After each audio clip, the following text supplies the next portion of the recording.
ǹjẹ́ mo kí gbogbo ọmọ Yorùbá káàbọ̀ níbikíbi tí ẹ bá ti lórí ọ̀fẹ́ láti máa gbọ́ mi àbí láti máa wò mí kétékété. Adémọ́lá ọmọ omíyalé lèmi ń jẹ́, máa lémi lọ́mọ Ìbàdàn lé Olúyọ̀lé ìlú Ògúnmọ́lá olódògbò kẹrin lójú ogun ọ̀bọ ṣòkòtò kẹ̀mbẹ̀rẹ̀ bí ìjà. Èmi lọ́mọ agbọ́ kẹ́kẹ́ ogun mọ́sá ọmọ agbọ́ yàyà mọ́yà ṣáájú ohun gbogbo kí Olúwa kó bùkún orílẹ̀-èdè. Bí orílẹ̀-èdè wo là ń sọ̀rọ̀ nípa ẹ̀? À ń sọ̀rọ̀ nípa orílẹ̀-èdè olómìnira ìran Yorùbá tí mo sì nígbàgbọ́ wípé Ọlọ́run ọba àlá á ṣe kí ni á gbà fún wa. Mo kẹ́yìn àlè wúlà mọ́ wàrà sátọ́lá àǹbíyá yìí ẹ̀yin àfa Ọlọ́run tó hàn àti èyí tó pa mọ́ muqaddam sheik àfa àkọ́mọ lẹ́sìn àfa àkọ́mọ níkéwú àfa oníwàásí gbogbo yín pátápátá pẹ̀lú gbogbo mùsùlùmí ayé mo kí n bí assalamu alaikum warahmatullahi ta'ala wa barakatuh. Mo wá tara ṣàṣà mo kẹ́yìn ìyá mi bàbá mi ẹ̀gbọ́n mi ẹ̀yin àbúrò mi Reverend Bishop nínú ìjọ àgùdà ìjọ mímọ́ ìjọ onírìbọmi Kerbudan Serafu Celestian pẹ̀lú gbogbo kìrìsìtẹ́nì pátápátá aláfíà Ọlọ́run ó máa bẹ pẹ̀lú yín o àti gbogbo ìdílé yín pátápátá.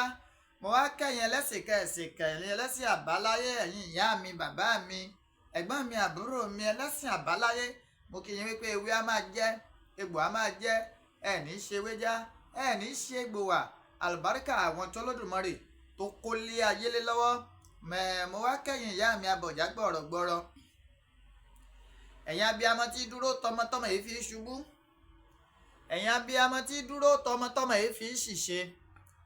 Àdó mẹ́ta báyìí làdó ẹ̀yin ìyá mi ọ̀kan fọ ọ̀kan nù ẹ̀ ń fọ̀kan ṣoré kiri èyí tẹ́ fi ń ṣoré kiri ẹ fi ṣàwa ọmọ Yorùbá ẹ fi ṣe wá lóore owó ẹ fi ṣe wá lóore ọlá ẹ fi ṣe wá lóore àìkú tí í ṣe baálé ọ̀rọ̀ tó rẹ́yìn làgbà gbanigbani. Mo ṣèbà orí tó kú tí ò níná mo ṣèbà ọjà tó kú tí ò lérò mo wá ṣèbà oko tó pọ̀ jaburata tí ò nírúgbìn. Ẹ̀yin àgbààgbà mo ṣèbà yín o. Mo kí kábíyèsí ọ̀nìrìṣà jẹ̀gbẹ̀nẹ̀bí àti àkún aláṣọ àlàfófó gbò ọ̀jájá àfìdí ọ̀tẹ̀ jẹlẹ̀ ọba Babátúndé ẹni ìtàn Adéyẹyè Ògúnwùsì Ọ̀jájá the second Ọọ̀ni Ilé Ifẹ̀. Mo fi wọ́n kí bàbá tèmi ọba Owólabí ọba Dr. Owólabí Ọlákùlẹ́yìn Igè Akínlóye the first. Mo wá fẹ̀yìn méjèèjì mo fi kí àyànrán ọba tí ọmọ gorí ìtẹ́ Ọ̀rànmíyàn ìtẹ́ Oòduà nílùú Ọ̀yọ́ aláṣẹ ìkejì òòṣà ikú bàbá yèyé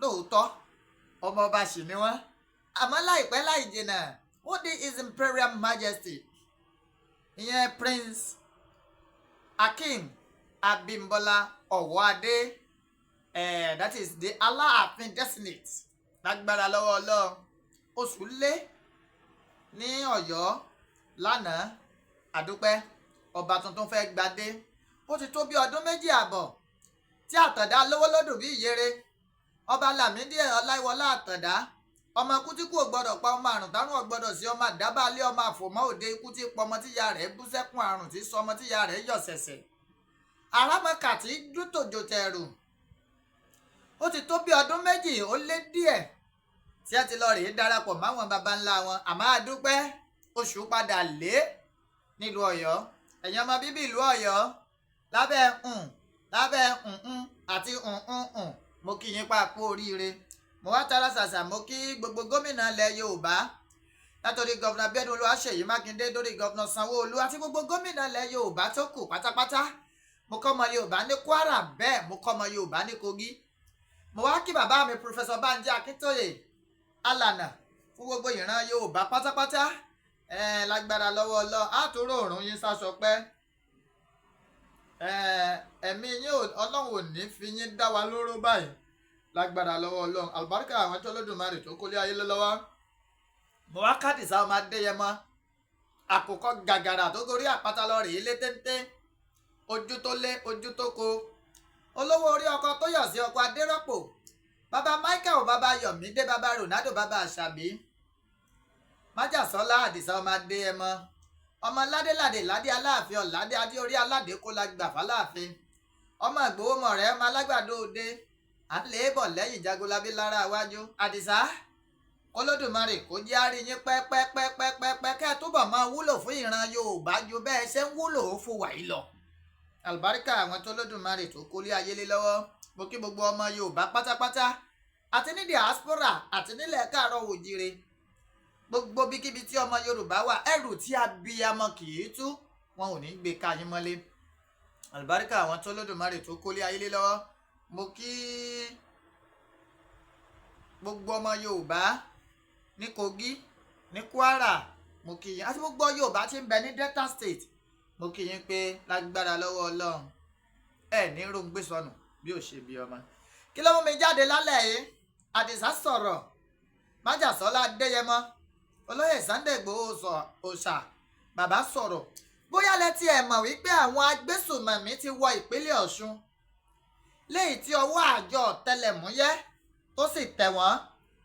Bóyá náà lẹ wá mọ̀ pé ní Ọ̀yọ́lé àwọn agbésùnmọ̀mí fi ibì kan wọ́n fẹ́ máa lo bẹ̀ gẹ́gẹ́ bí ibùba wọn. Ọ̀dà kó tó di wípé ológbò ta àwọn ẹlẹ́ṣọ̀ ẹ̀tọ́ ààbò tí wọ́n sì ṣe kíni tí wọ́n sì lọ rèé kó wọn ń bẹ̀. Wọ́n pa àwọn kan ní ISWAP, Islamic State kíní kan West Africa. Àwọn ni wọ́n fẹ́ tẹ̀dó sílùú Ọ̀yọ́, bẹ́ẹ̀ náà sílùú Òṣogbo. Àwọn àgbà sì bọ̀ wọ́n níbi ilé kan bá ń tòrò ọmọ àlébẹ̀ ní ìdàgbà. Ǹjọ́ wá yẹ kọjẹ́rú àsìkò yìí làwọn agbésùnmọ̀mí wọ́n fẹ́ fi ilẹ̀ Yorùbá wọ́n fẹ́ fi ṣe bùgbé. Èmi sì máa ń sọ̀rọ̀ kan wípé àjẹ́ké lànà ọmọ kú lónìí, ta ni ọmọ pàdé àná lọ́pọ̀ ọmọ jẹ́. Gbogbo ìgbésẹ̀ kábíyèsí ọba Olúwo àti mufti Ìwó wọ́n nílò láti kíyèsí, wọ́n nílò láti investigate wọn. Wọ́n nílò wọ́n nílò láti investigate wọn torí pé gbogbo ìgbésẹ̀ wọn bí ẹni tó fẹ́ kó ogun ja ìran Yorùbá ni. Torí pé gbogbo àwọn nǹkan kọ̀tọ́ ni wọ́n mú wá sílẹ̀ káàárọ̀ oòjíire. Bẹ́ẹ̀ bá sì gbàgbé, bẹ́ẹ̀ bá rántí, tẹ̀sí rántí tẹ́ gbàgbé pé olórí tí ń bẹ láàfin Olúwo Fúlàní mọ̀ ní ọ̀nàdà tí Fúlàní ò ní gbà pèrè ìlú Ìwó, àmọ́ Olódùmarè ò ní jí ó ṣeé ṣe. Mo wá pe gbogbo ọmọ bíbí ìlú Ìwó, ẹ kọ́ lóòótọ́ mùsùlùmí pọ̀ nílùú Ìwó, àmọ́ ẹ má fààyè gba agbésùnmọ̀mí, ẹ má fààyè gbà o, ẹ má fi ààyè gbà rárá. Olóyè Sunday Igboho bàbá sọ̀rọ̀, Àdìsá sọ̀rọ̀, Májàsọ́lá ọmọ Adéyẹmọ sọ̀rọ̀ lórí ọ̀rọ̀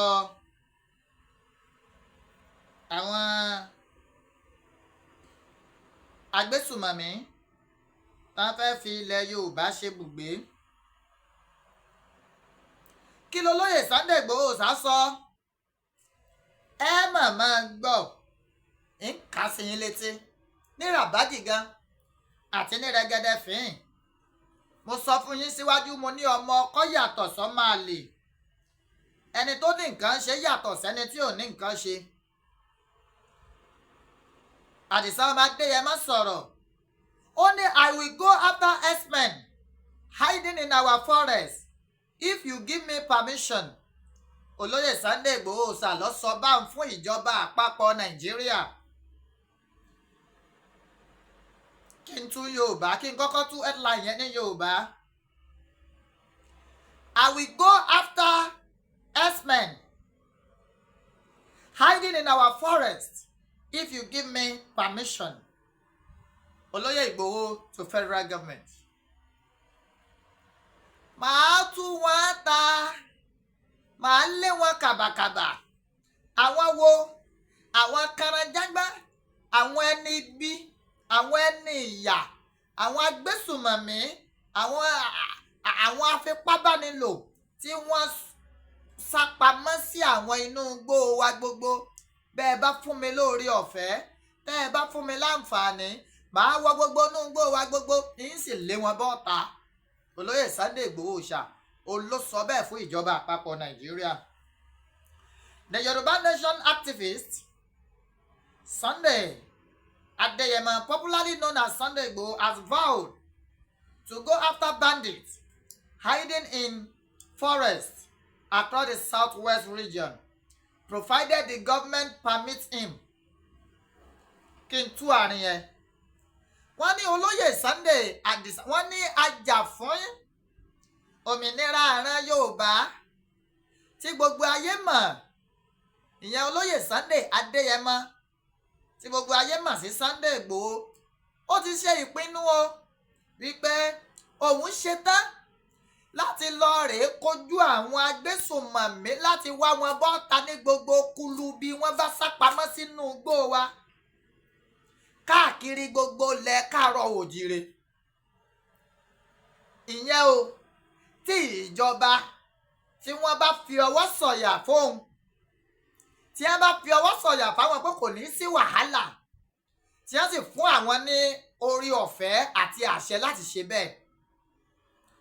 Speaking via a statement made available to newsmen on Thursday, wọ́n ní nínú àtẹ̀jáde tí olóyè Sunday Adisa ọmọ Adeyemo tó fi léde ní ọjọ́ Thursday tó sì tẹ àwọn oníròyìn lọ́wọ́, Igboho lamented that he can no longer stand by and watch bandits attacking, killing and raping his people. Olóyè Sunday Igboho sani àwọn ọ̀wá lè gbà mọ́, àwọn ò lè jókòó káwọn fọwọ́ lẹ́rán, káwọn wá máa wo àwọn aṣekúpani yìí, àwọn ajínigbé yìí, kí á máa pa ìran àwọn, kí á máa jí wọn gbé, kí wọ́n máa fipá bá wọn lò, káwọn sì ṣe kíni, káwọn wá buwọ́ dì ìkẹ́ kàn máa wòran. Wọ́n láwọn ò lè ṣe mọ́, ara àwọn ò gbà á.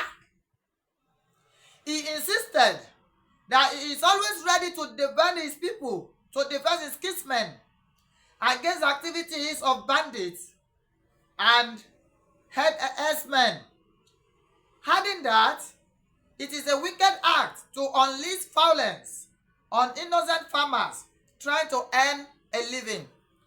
Wọ́n ní wípé àwọn ṣe tán o, àwọn sì fi ra àwọn jẹ̀ láti jà fitafita fún ìlú àwọn, fún àwọn ọmọ ìyá àwọn, láti gbà wọ́n lẹ̀ lọ́wọ́ àwọn aṣekúpani, àwọn báńdíìtì tí ń rèpù wọn, tí ń bá wa sùn, tí wọ́n ń boko jẹ́, tí wọ́n ń bọ̀nà jẹ́, tí ń gba ransom tán tó ń pa wá.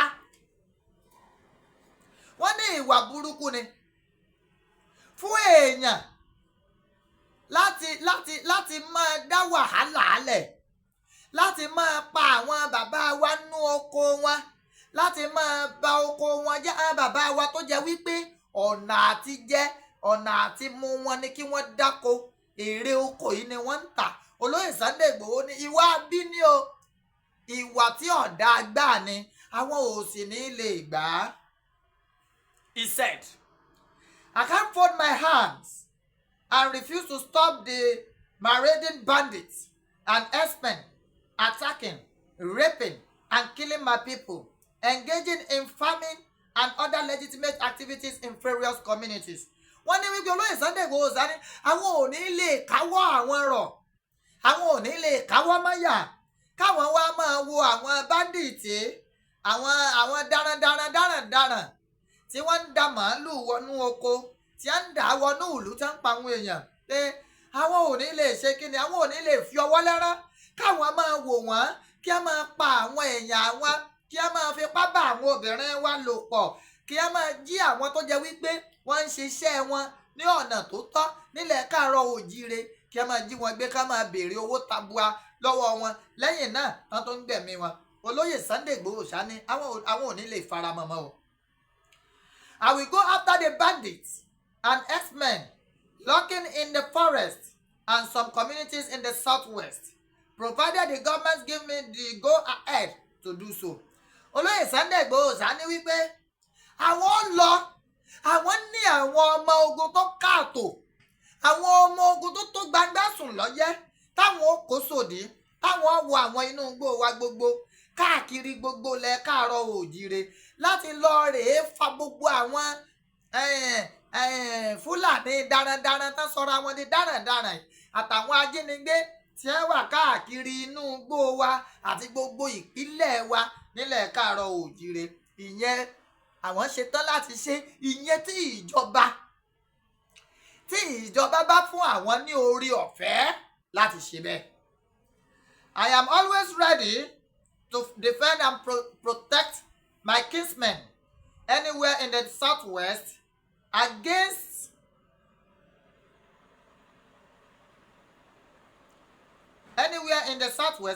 the inimical activities of bandits and rugged herders who have already infiltrated our forests.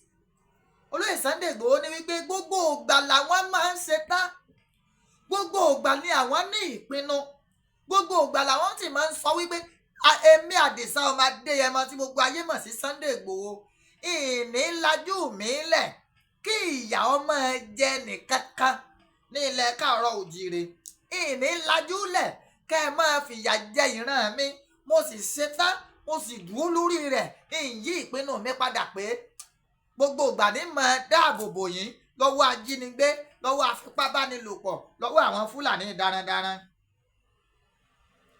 It is callous and unjustifiable for anyone or group of people to unleash violence on innocent farmers hailing their living anywhere in Nigeria. Government and other relevant stakeholders must rise to ensure the safety of the citizen. Olóyè Sunday Igboho sáwá sọ wípé ìwà ọ̀dájú, ìwà ìkà, ìwà tó lòdì sí òfin ọmọnìyàn ìní kéèyàn kan àbí gúrùpù kan kí a máa ṣe kíni, kí a kàn máa bẹ̀rẹ̀ sí ní pa àwọn èèyàn, àwọn innocent people, àwọn àgbẹ̀, àwọn bàbá wa tó ń dáko, kẹ́ ẹ máa pa wọ́n, kẹ́ ẹ máa mú àwọn ìyá wa, kẹ́ ẹ máa fipá bá wọn lò pọ̀. Wọ́n ní ọ̀nà eléyìí ìwà ìkà ni o, ìwà ìkà burúkú gbáà ni. Olóyè Sunday Igboho wa ni àwọn wá ń rọ ìjọba àti ẹlẹ́kajẹ̀ka tọ́rọ̀ náà bá gbèrú wípé ká tètè pa kítí mọ́lẹ̀, ká wá wọ̀rọ̀ kọ̀ọ̀kan ìsàdá lórí ọ̀rọ̀ yìí kó tó di pé ẹ̀pà ò ní bọ́rọ́ mọ́ o, torí pé àìgbélé ẹni ká fọrùn rọ̀. Bẹ́ẹ̀ bá sì gbàgbé síwájú wípé Olóyè Sunday Igboho nínú ìbẹ̀rẹ̀ ọ̀rọ̀ rẹ̀ ni wípé àwọn ṣe tán o, I will go after HERDSMEN hiding in the forest if you give me permission. Sunday Igboho ṣá to federal government. Ọ̀rọ̀ ló ti bọ́ ta yìí, ní tí mo rò gbọ́ yẹ kó ṣẹlẹ̀ báyìí ni pé káṣẹ ó tẹ̀lé. Gbogbo ẹ̀yin gómìnà ilẹ̀ Yorùbá, ọjọ́ ogun là ń rántí akíkanjú ọmọ. Olóyè Sunday Igboho sá tó ti fira rẹ̀ jìn lẹ́ẹ̀kan sí i wípé àwọn ṣetán láti kọ ìyà fún ìran Yorùbá, láti wá gbogbo àwọn aṣekúpani, àwọn ọ̀daràn, àwọn alọ́kólóńkígbe, àwọn darandaran tó ń fi ipá bá àwọn ìyá wa lò, tó ń jí àwọn bàbá wa gbé, tí wọ́n ń gbowó tabua, tó ẹ pé lẹ́yìn tí wọ́n bá gbowó tabua tán wọ́n á tó pa wọ́n. Olóyè Sunday Igboho ṣá ní wípé àwọn ṣetán láti kojú wọn, ìyẹn tíjọba bá fún àwọn lórí ọ̀fẹ́. Ṣé ẹ mọ̀ pé kí ni túmọ̀ orí ọ̀fẹ́ tó Olóyè Sunday Igboho ń sọ? Pé tíjọba bá fáwọn ní permission, náà bá fáwọn ní go ahead, ẹ má gbàgbé wípé ìjọba ló sọ Olóyè Sunday Igboho ṣàdẹni tí ò lè wálé. Tíjọba bá wá wò pé as it is now his service is needed, then they should come to a round table. The 6 Southwest governors come to a round table, have a meeting, go and meet the president, meet the relevant stakeholders, ẹ discuss wíwálé Olóyè Sunday Igboho. Àti dúpẹ́ ikú bàbá yèyé ti fẹ́ jẹ, àti fẹ́ ní aláàfin tuntun. oṣù ti lé lọ́yọ̀ọ́, ẹ pè pàdé lọ́balọ́ba, ẹ pè pàdé lóyè lóyè, ẹ ṣèpàdé pẹ̀lú gómìnà ilẹ̀ Yorùbá, gọ́vnà Ṣèyí Mákindé, gọ́vnà Dàpọ̀ Abíọ́dún, gọ́vnà Sanwó-Olú, gọ́vnà Lucky Ayédatiwa, gọ́vnà Abíọ́dún Oyèbánjí, gọ́vnà Adémọ́lá Adélékè. Ẹ̀yin gómìnà mẹ́fẹ̀ẹ̀fà ẹ ṣe ìpàdé pẹ̀lú ìjọba àpapọ̀, ọ̀nà tẹ́ ẹ lè gbà tẹ́ ẹ fi gbé olóyè Sunday Igboho ṣàwọlé padà, tí olóyè Sunday Igboho wá gbà wá lọ́wọ́ ibi tá a kó sí. Inú mi dùn wípé Ọ̀ṣun State Bandits ti wọbẹ̀, and which has been confirmed. Let me see if I can get the news. Let me see whether I can get the news. Let me see whether I can get the news.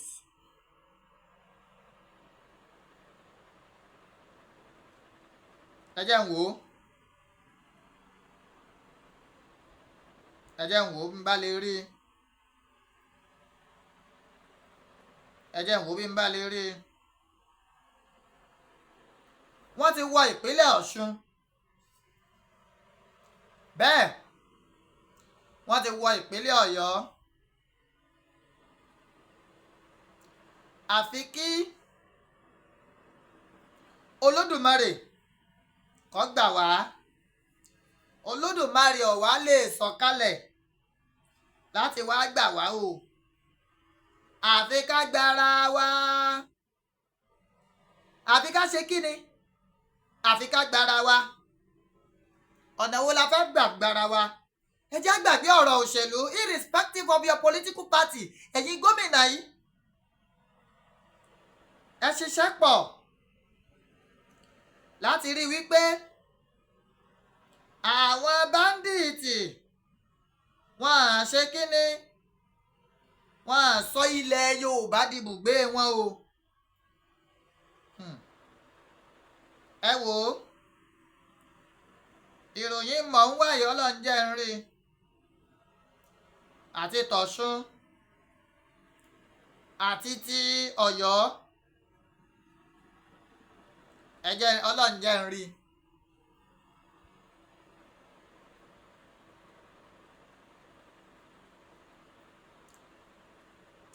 Àfi kí gbogbo ẹ̀yin gómìnà yìí kẹ́ ẹ sowọ́pọ̀ láti ṣe kíni, láti wá ojú pọ̀nà sí n tó dé bá ìran Yorùbá.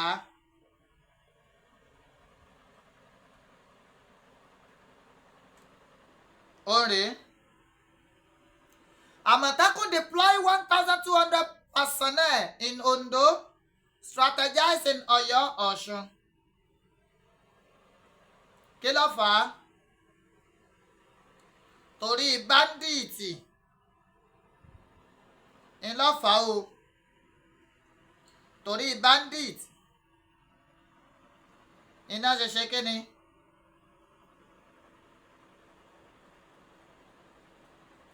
Mo fẹ́ wá news yẹn gẹ́gẹ́. Mo fẹ́ wá news yẹn.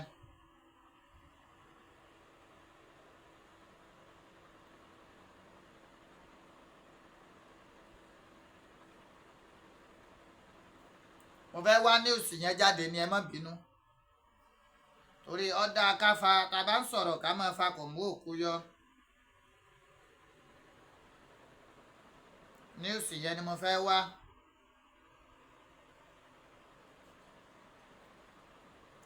Mo fẹ́ wá. Anyway, tí n bá rí, mo sá mọ̀ wípé àwọn àjọ ọ̀tẹlẹ̀múyẹ́ wọ́n kó àwọn terrorist ní ìpínlẹ̀ Ọ̀ṣun.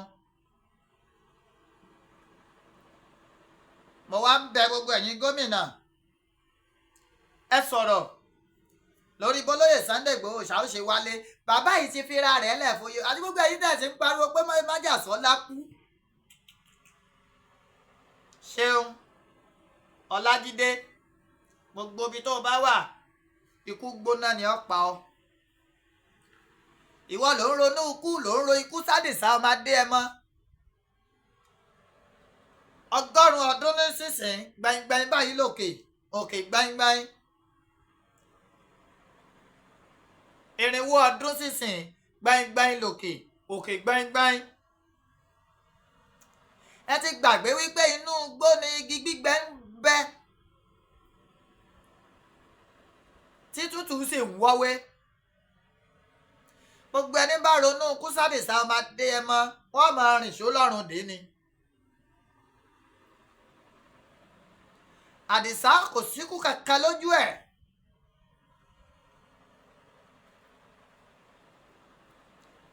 àdìsá ti gba pópó lọ́wọ́ kú, ó ti fún ikú lẹ́yẹ ẹyin pẹ́pẹ́yẹ jẹ.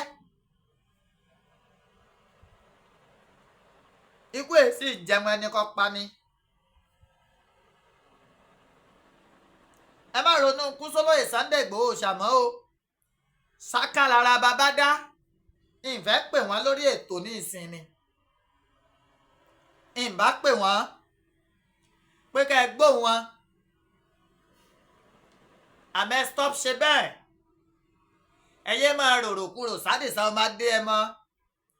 gbogbo ẹni bá dirú ọ̀ràn lórí àdìsá gbogbo wọn pátápátá ni wọ́n forí ara wọn gbé. àlùbáríkà àwọn tó lódùmarè kólé ayé lé lọ́wọ́. lẹ́ẹ̀kan sí ìjọba àpapọ̀ àti ìjọba ìpínlẹ̀ mẹ́fẹ̀ẹ̀fà tí ń bẹ nílẹ̀ Yorùbá. Olóyè Sunday Igboho ṣáà ti sọ̀rọ̀ o. àdìsá làwọn ṣetán láti kojú àwọn agbésùmọ̀mí. ìyẹn tẹ́yìn náà bá ṣetán láti fún àwọn láǹfààní láti ṣe bẹ́ẹ̀. àǹfààní wo lẹ́rù pé lè fún wọn? àǹfààní àkọ́kọ́, ẹ kọ́kọ́ jẹ́ kí olóyè Sunday Igboho ṣà kán máa bọ̀ wálé. àjò lè dàbí ilé o, àjò sì lè dòdòdòdòdòdò kó nílé má relé. àsìkò ti tó ọmọ Yorùbá, wọ́n nílò àdìsá ọmọ Adéyẹmọ. òrùlé ilẹ̀ Yorùbá ti ń jò. ilẹ̀kùn ẹnu ọ̀nà ilẹ̀ Yorùbá ó ti ń yìnrìn. àdìsá nìkan ló ti lè fíksì ẹ̀. à ń rọ̀ yín, à ń bẹ̀ yín, gbogbo ẹ̀yin gómìnà ilẹ̀ Yorùbá, bí kankan bá ṣẹlẹ̀ ńlẹ̀ Yorùbá láì dáa, tí àwọn agbésùmọ̀mí bá fi lè ráyè penetrate ilẹ̀ Yorùbá jù báyìí lọ, ẹ̀yin gómìnà we will hold you responsible. torí wípé ẹ rójú ọ̀nà ńlẹ̀ kẹ́ tó máa tọ̀gbẹ́. a ti mọ̀ yàtọ̀ láàrin gírà àti gìráfù. a ti rí akíkanjú ọmọ tó ṣetán láti sacrifice ara ẹ̀ láti gba ìran Yorùbá kúrò lọ́wọ́ àwọn ajínigbé. ọwọ́ á kù sọ́wọ́ ẹ̀yin gómìnà ilẹ̀ Yorùbá. ó kù sọ́wọ́ ẹ̀yin ládéládé nílẹ̀ Káàárọ̀ Oòjíire. kábíyèsí Ọ̀nìrìṣà, Àwùjalẹ̀, Aláké, Ewì Adó, Dèjì Àkúrẹ́, Olúgbá, Àrẹ̀sà, Alára, Ajérò, Ọ̀wárọ̀gún Àga, Ọ̀kẹ̀rẹ̀, Asẹ́yìn, gbogbo ọba pátápátá, ọba Akìrun, ọba Àràgbìjí, Àtaọ̀jà ìlú Òṣogbo, Tìmì Ẹdẹ, Olúbàdàn ilẹ̀ Ìbàdàn, ọba Rídíwànù Akíolú, ọwá Òbòkun ìlú Ìjẹ̀ṣà, gbogbo ọba aládé pátápátá, Olúgbà bàbá mi, gbogbo yín ẹ pè pàdé o, ẹ pè pàdé o. ẹjọ́ lóye Sunday Igboho ṣàwọn máa bọ̀ lé, bàbá yìí ti ṣetán láti jà fún wa.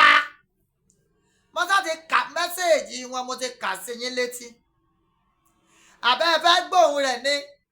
that will be on my next program. Kindly watch out, look out for it.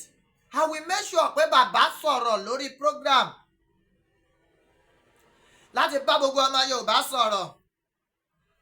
ẹ gbọ́ tolóyè Sunday Igboho sà tí ó bá wa sọ̀rọ̀ wọ́n á sì gbọ́ lẹ́nu wọn tí ó jẹ́ ọ̀rọ̀ sísọ tí ò ní jẹ́ kíkọ ìpè àwọn ti ṣetán láti wá jà fún ìran Yorùbá tẹ́ ẹ bá ti ṣe kíni tẹ́ ẹ bá ti rẹ́dì láti fáwọn ní go ahead gbogbo ẹ̀yin ọba pátápátá gbogbo ọrùn ìlẹ̀kẹ̀ pátápátá gbogbo ẹ̀mí ọ̀rọ̀ kàn nílẹ̀ káàárọ̀ òjíire bàbá wa Olúṣẹ́gun Ọbásanjọ́ bàbá wa pọfẹsọ Wọlé Ṣóyínká bàbá wa Fẹ́ Babalọ́lá gbogbo ẹ̀yin ọ̀tọ̀kùlúùlú ńlẹ̀ káàárọ̀ òjíire ẹ̀yin Afẹ́nifẹ́re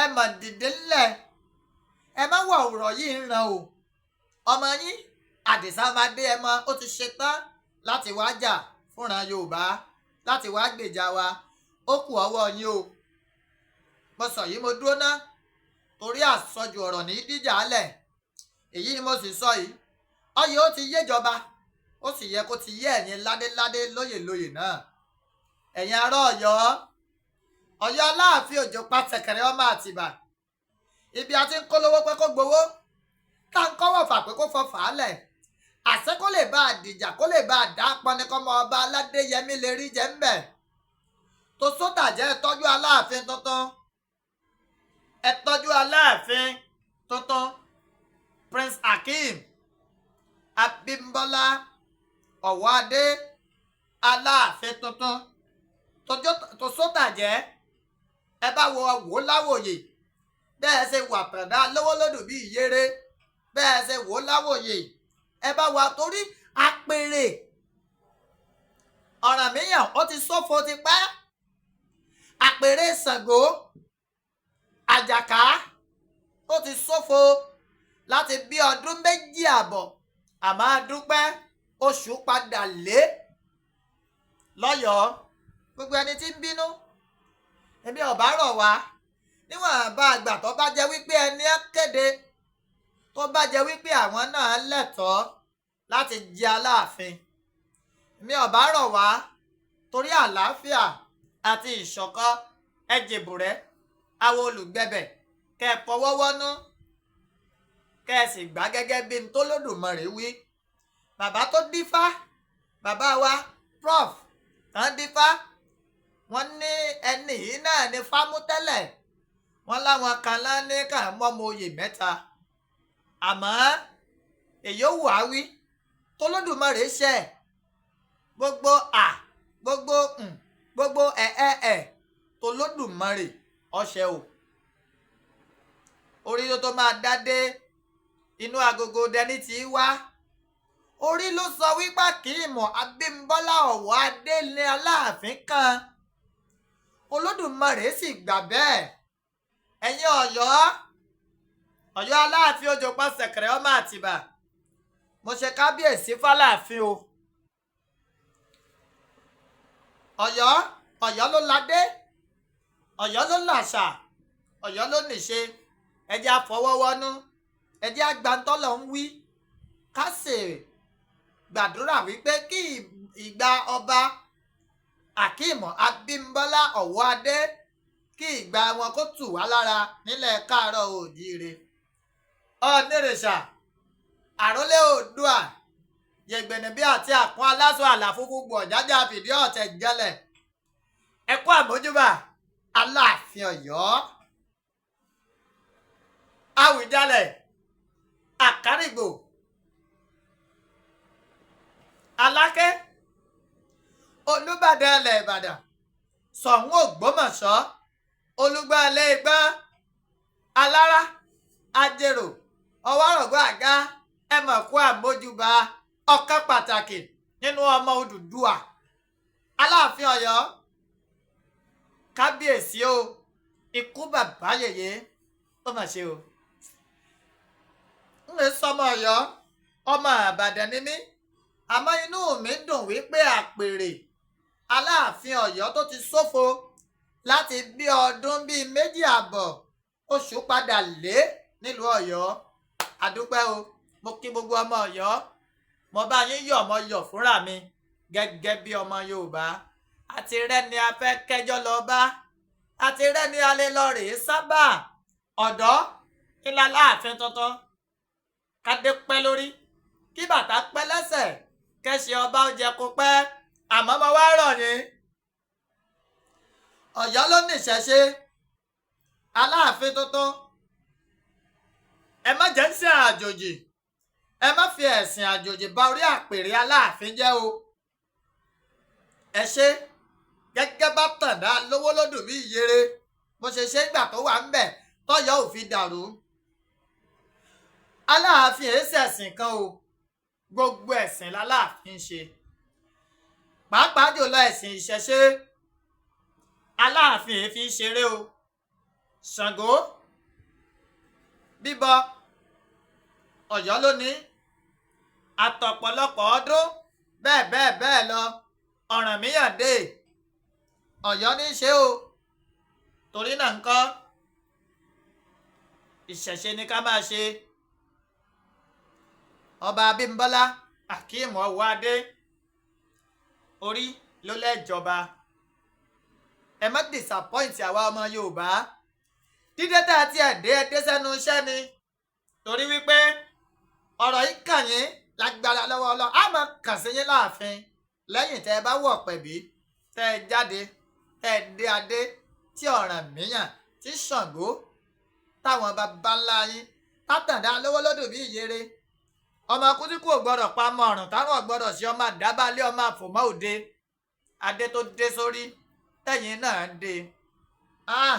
Gbogbo Ọ̀yọ́, ìyá Alékótó, ìyá wa Ọ̀ṣọ̀rún, àkó àmójúbà o.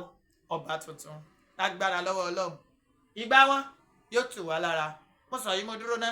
Gbogbo ọmọ Yorùbá, I really appreciate you all. Thanks for always being there. Thanks for being supportive. Ẹ máa subscribe.